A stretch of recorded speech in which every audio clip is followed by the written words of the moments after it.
So my name is Lisel Hintz, and I am an assistant professor at Johns Hopkins University School of Advanced International Studies. I study Turkish domestic identity politics and foreign policy. Well, I think the U.S. is really conflicted in what it needs to do here, and I think it's also been sending mixed messages to Turkey. And I think one of the reasons is that elements of the U.S. government don't necessarily agree with each other. They don't have a coherent message. One of, I think, the most detrimental things that the U.S. did was to, from a Turkish perspective, announce that they were setting up a special border protection force. And to Turkey, that contravenes the message that was given, saying we are temporarily arming the YPG, we will take back the weapons that we have given to them, and we will remove our presence. Now, from a Turkish perspective, the U.S. has committed to a continued presence in the region, a continued support of a group that the Turkish government sees as a legitimate, in their eyes, security threat. So I don't think it's just a misunderstanding. I think that's part of it, and mixed messaging. But I think there's also a genuine conflict of interest, and this is something that is relatively unprecedented in the U.S.-Turkey relationship. We saw a major conflict in 1974 when Turkey invaded Cyprus against U.S. wishes, but now for the U.S. to be arming what Turkey sees as a terrorist group is something that is unacceptable, along with the holding of Fethullah Gülen and the Reza Zarrab trial and a number of other policies that Turkey finds completely unacceptable.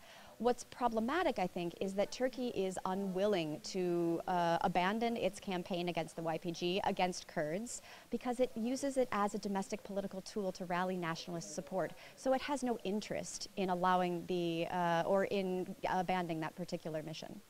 I think the U.S. is in a very tough position. One, because the U.S. has repeatedly supported Kurds, different Kurdish groups, in its own military interests, and then has sort of abandoned them later on. So I think that the U.S. feels, in a sense, a responsibility to try to continue to help the Kurds. They are clearly a very effective military ally, as they were in Iraq and in Syria against the Islamic State.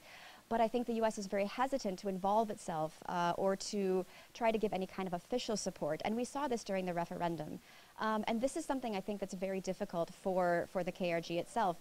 And another element of that is, how can the KRG necessarily believe any of the promises that Baghdad is making when, in effect, not everyone in the KRG supported the referendum, and that there were a lot of intra-Kurdish divides there as well?